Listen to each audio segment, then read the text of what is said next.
नौकर ने चुपके से अंदर झांका तो देखा कि सीमा अपने बेटे के साथ बड़े आराम से बैठी थी।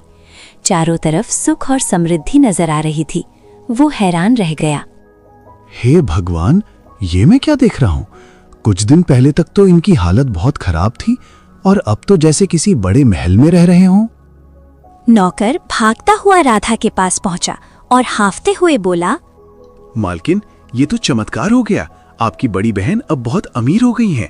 उनका घर सोने चांदी से भरा है। उनके पति की बीमारी भी ठीक हो गई है और उनका बेटा तो तरह तरह की मिठाइयाँ खा रहा था। लगता है उनकी किस्मत रातों रात बदल गई है। ये कैसे हो सकता है? जब मैंने उसे भेजा था तो बस थोड़े से बचे हुए मिठाई के टुकड़े और चिपकी हुए शक्कर ही दी थी। फिर ये सब दौलत कहाँ से आ गई? नहीं, ये राज तो मुझे जानना ही होगा। शाम को जब राधा का पति घर लौटा तो उसने तुरंत उससे कहा, सुनते हो जी, आपको पता है मेरी बड़ी बहन सीमा अचानक बहुत अमीर हो गई है। उसका टूटा फूटा घर अब महल जैसा बन गया है। उसके पति की बीमारी भी ठीक हो गई। मुझे समझ ही नहीं आ रहा कि ये सब एकदम से कैसे हो गया। अरे वाह, ये तो बहुत अच्छी बात है। तुम्हारी बहन ने बहुत तकलीफें झेली हैं।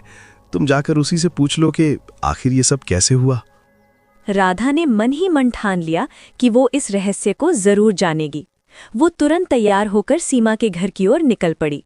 वहां पहुंचकर जैसे ही उसने महल जैसा घर देखा, उसकी आंखें हैरानी से फैल गई।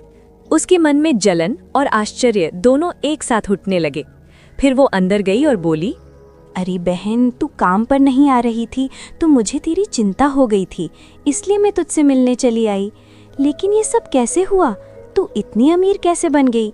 मुझे भी बताना, आखिर क्या हुआ कि तू रातों रात इतना सब पा गई?